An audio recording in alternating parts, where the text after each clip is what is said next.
This is Dr. James S. Spiegel in his teaching on Christian ethics.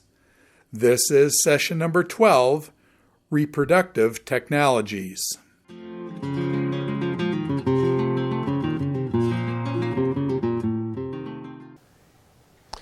Okay, the next issue that we will discuss is reproductive technologies.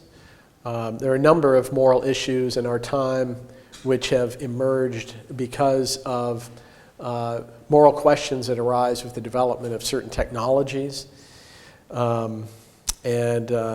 This is nowhere more significant than when it comes to reproductive technology. So let's begin with an overview of some of the methods that are used. What was formerly known as artificial insemination now is generally called Intrauterine Insemination, or IUI. This is the artificial insertion of the man's sperm into a woman's uterus.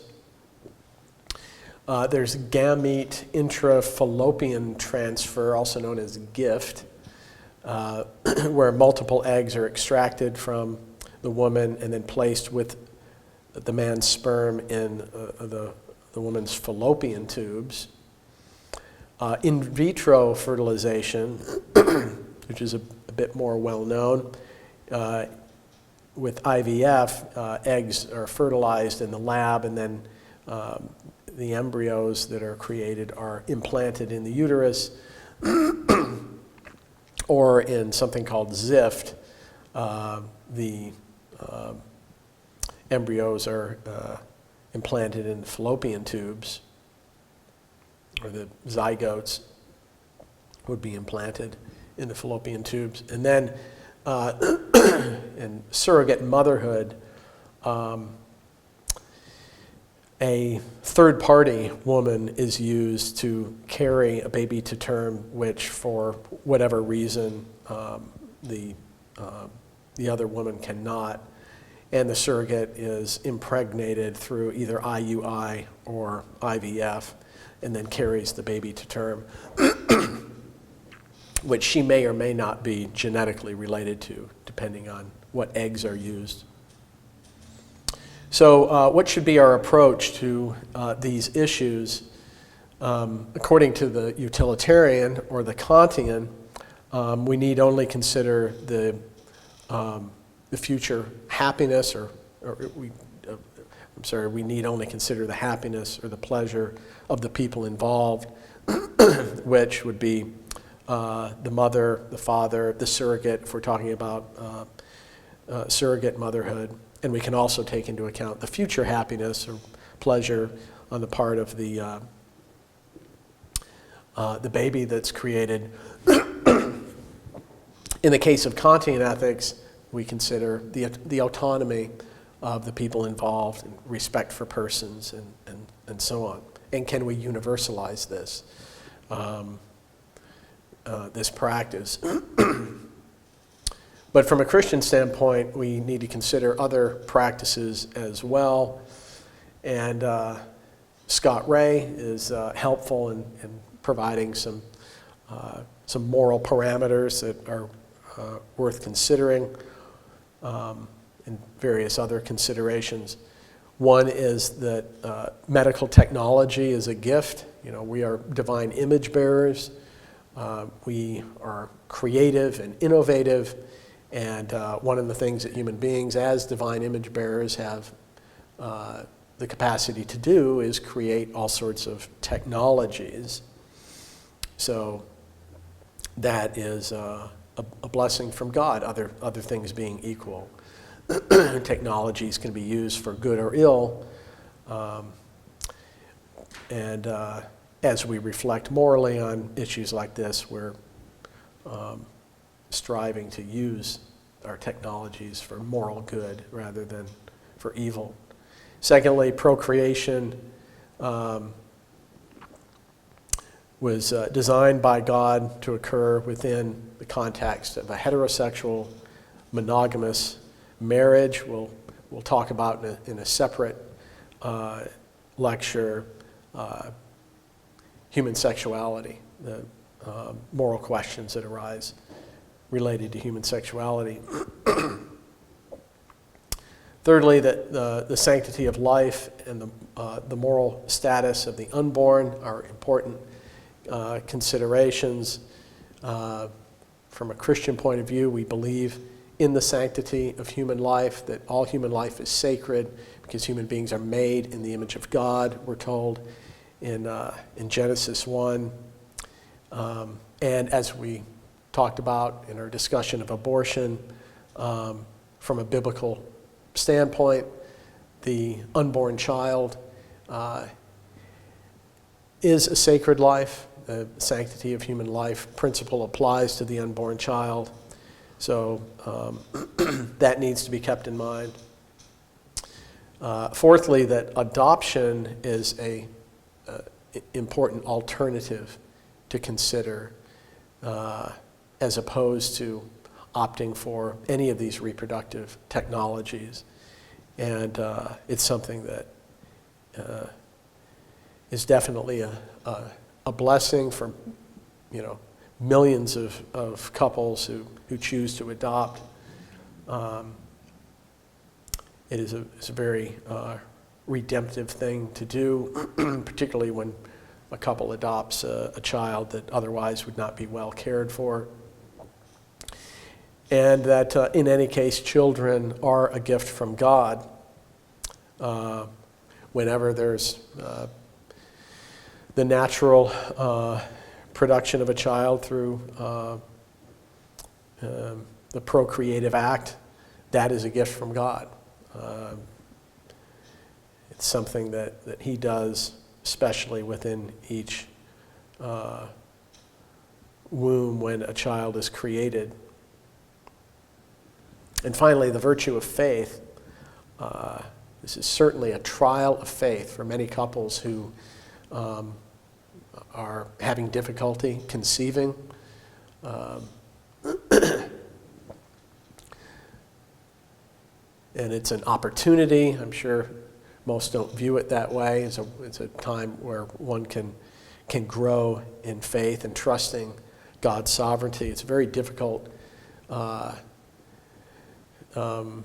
challenge, though, for many couples. At what point should we give up, striving to have our own child, whether through technologies like this or other means? At what point should we, just pursue adoption or surrender to God that, it is not God's will for us to have children?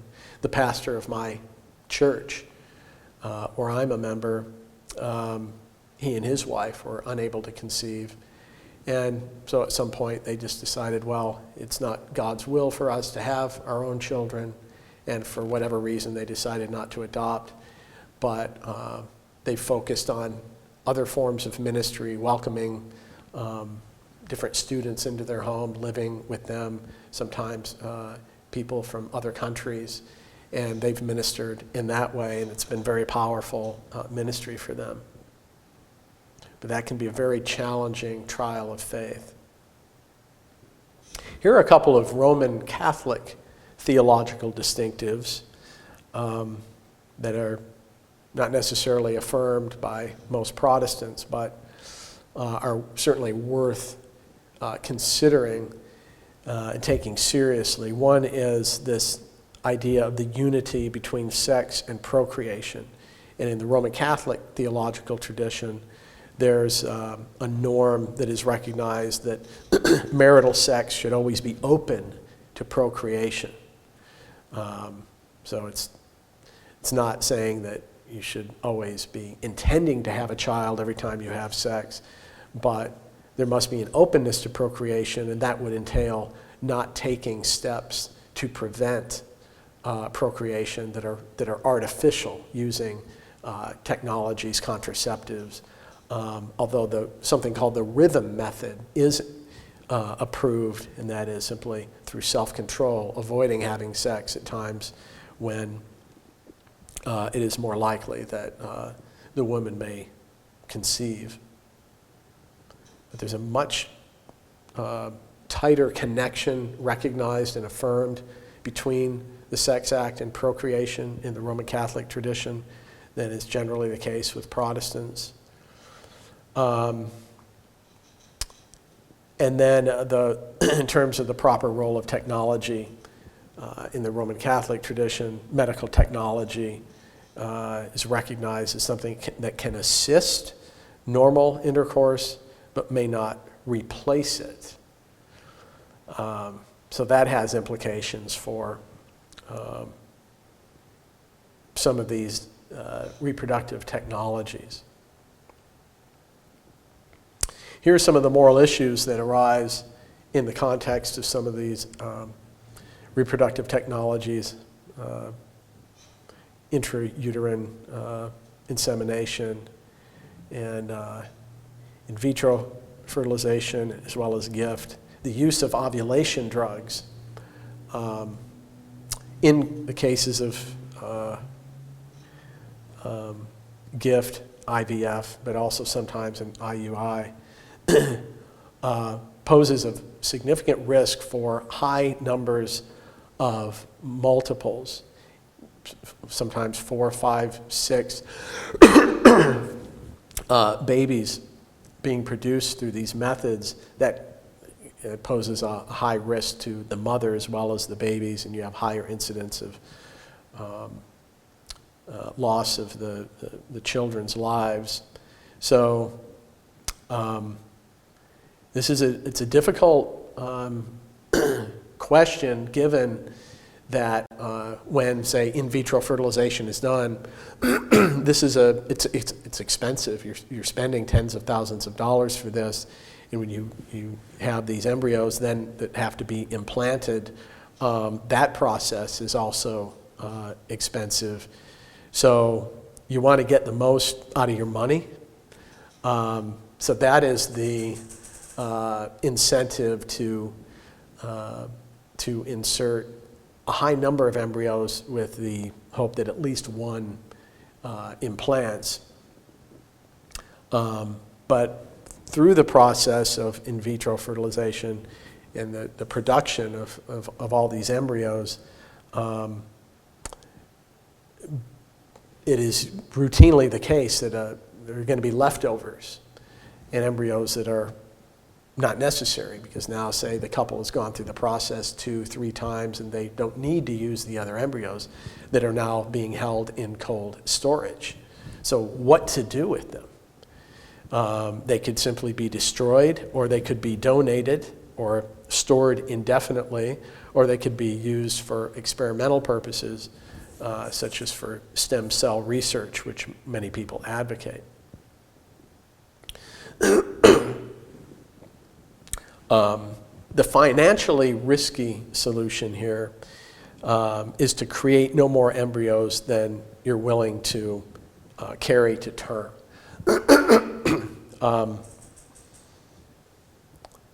I have been consulted by couples before about this. I remember one in particular where I was asked, this question, knowing that this was a concern. And they were a young Christian couple, and they were worried about the prospect of having embryos that went unused and therefore died. They believe that, right, these are human persons with a right to life. So my recommendation to them was to use whatever embryos that they created or that were conceived through in vitro fertilization and implant all of them with the intention of all of them implanting and coming to term and being born. And I don't know how many they did, but total, but I know it's through several implantations, they would do, say, around three or four at a time. And they were certainly open to all of them being implanted. They probably would have ended up with 15 or 16 kids if that had happened each time. As it turned out, it was successful, I think, 3 different times. They implanted all the embryos, so none of them were left in cold storage, and they didn't have to worry about what to do with the other embryos that were unused, because they were all used. And now I think they have about 4 kids. Maybe that's a bigger family than they would have intended otherwise, but it was their conviction that out of respect for the sanctity of human life, this is what we're going to do, even if it means we have 8 or 9 kids. So that's an approach that I somewhat tentatively recommended. Some pro-lifers would not even go that far, and they would eschew the use of this method altogether. But that's the approach that I recommended. Now, with regard to surrogate motherhood, this is far more problematic. When you involve a third party in the process of reproduction, here are some standard arguments against surrogate motherhood. One is that it is exploitative, that it turns babies into merchandise, because it's often done for profit, where the surrogate mother is paid a certain amount, even $30,000, $40,000 to carry this baby to term. That would not be the case in situations where, say, the woman who can't carry the baby to term has asked her sister to be the surrogate. A lot of times it happens within families like that. So you don't have that profit concern or motive there. But where that is involved, then you've got this exploitation worry that I think is significant. A second argument is that surrogate motherhood turns a vice into a virtue by sanctioning a woman's detachment from her body. So some laws are written in such a way as to actually refer to surrogates as human incubators.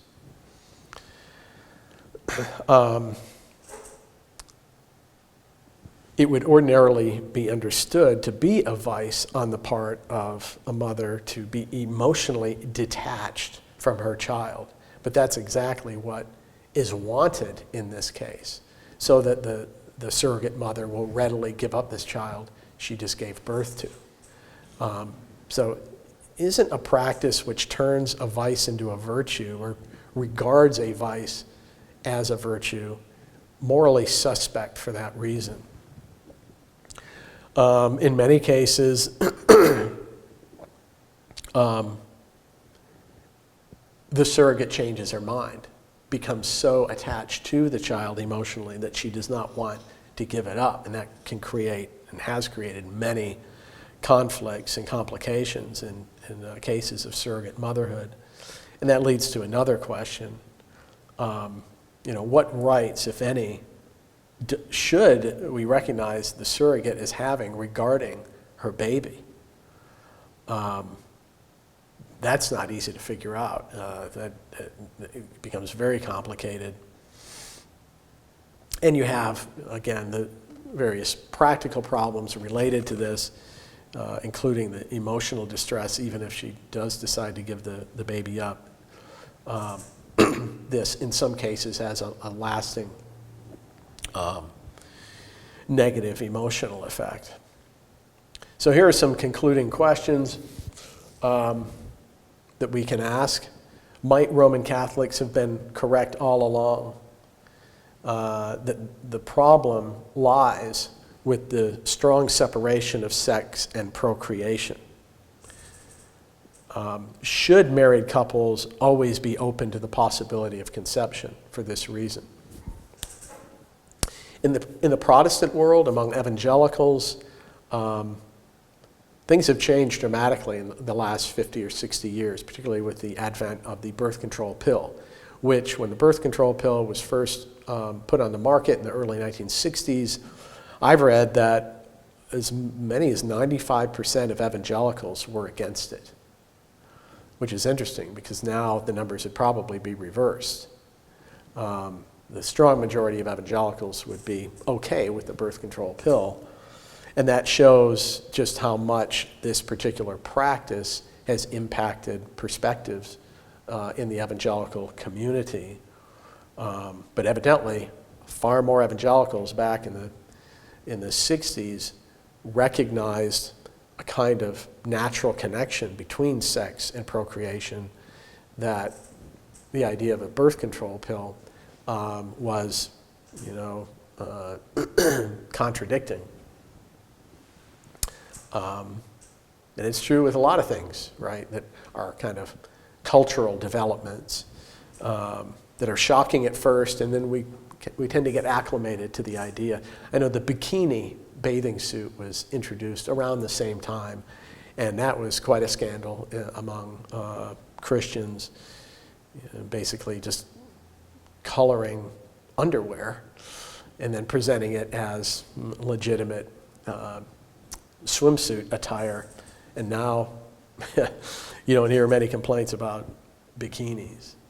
So we can kind of get accustomed to things, and for that reason lose any kind of moral qualms when, for all we know, they really are morally problematic. Another question, at what point are the financial and emotional costs of dealing with fertility problems prohibitive? What should couples, or when should couples turn to adoption instead? At what point do you just say, this is really, it's too risky, it's too expensive, let's adopt. Of course, adoption becomes very expensive typically. So at what point are the financial commitments there too much? And when might the costs of either of these suggest that it really is God's will that, that the couple have no children or have no more children? I know in the case of my pastor, I'm sure the financial dimensions were, important considerations in their decision to finally settle on the conclusion that it was God's will for them not to have children. And another question we can ask is, have we shifted in our society from the view of children as a blessing from the Lord to one that views them rather as either a burden or an entitlement? Among many pro-choicers, there is a prevailing view, at least in many cases, that children are a burden. I was at a conference many years ago where a paper was being presented on abortion, and in the ensuing discussion, a woman in the audience compared conception to a traffic accident. If she found that she conceived a child, she would view that as something comparable to, a traffic accident, which made me wonder about what she would say about my own conception as a result of a spermicide that failed. I am the equivalent of the product of a traffic accident from, in terms of her psychological perspective. But that would be to view children as a burden, childbirth and conception as a burden. But those who view children as an entitlement take a very different perspective, and that's a common attitude as well, and that impacts a kind of maybe uncritical attitude towards a lot of these reproductive technologies that needs to be reconsidered as well. So even our attitudes as a society or as individual Christians towards childbirth and how we should view it, that has significant implications for how we approach this issue of reproductive technologies.